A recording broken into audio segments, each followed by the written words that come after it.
আসসালামু আলাইকুম প্রিয় অডিয়েন্স, আমি আজকে দেখাবো আমাদের দেশি ছাগল ভেড়ার ফার্ম। এটা রহিম আফরোজ কোম্পানি এর ভেড়াটা।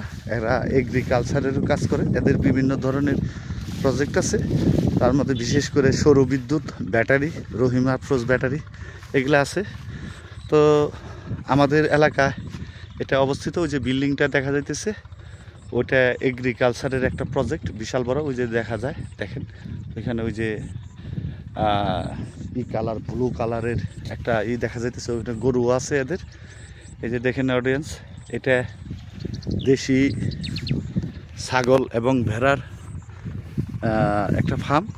এই যে এখানে ভেড়া আছে, আমি ওনার সাথে কথা বলবো কিছুক্ষণের মধ্যে। এই যে দেখেন কিছু ছাগল, কিছু ভেড়াটা অল্প, ছাগলটা একটু বেশি। দেখেন না, ছাগল আর ভেড়া একই সমানই লাগতেছে অনেকগুলা, মিনিমাম এখানে 70-75 পিস হবে। ওই যে ওইখানে রোদের সময় ওইখানে বসে থাকে। এটা এক ধরনের একটা জমি নিয়ে এটা ঘেরাও করে এই যে আপনার ছাগল এইভাবে চড়াইতেছে। যদিও আমাদের এখানে ওইভাবে জমি নাই, বেশিরভাগ জমি চাষাবাদ করে, এর জন্য এই পদ্ধতি নিছে অডিয়েন্স। এই যে দেখেন, যেন জানি অন্যের জমিতে যেন না যাইতে পারে, এই জন্য চারদিকটা ঘেরাও করে নিছে। এই যে ভেড়া, দেশি ভেড়া আছে খুব, আলহামদুলিল্লাহ অনেক সুন্দর সুন্দর ভেড়া। ছাগলগুলা সবগুলা দেশি ছাগল, যেহেতু দেশি জিনিস লাভ বেশি।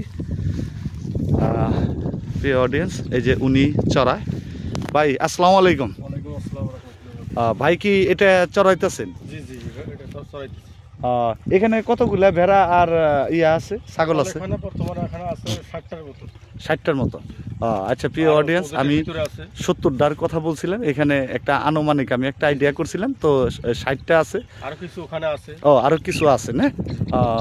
তাতে এটা ভাই লাভ কিরকম এই ইয়াটার মধ্যে আপনি যে করতেছেন? আপনি একদম সত্যটা বলেন, মানে কেমন লাভ?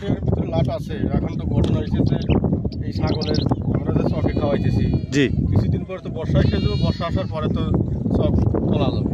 আচ্ছা, তারপরে যদি ছাগল খাওয়ানোর চড়া যদি মানে ঘাস ঘুষ কারা যেত, তাহলে ভুসি এবং অন্য খাবারগুলো কম লাগতো। আপনাদের কি সাইলেজ আছে? না, আমরা এ পর্যন্ত সাইলেজ তৈরি করিনি। সাইলেজ ওনারা করে না। এই যে দেখেন অডিয়েন্স, খুব সুন্দরভাবে এইভাবেই চড়াচ্ছে।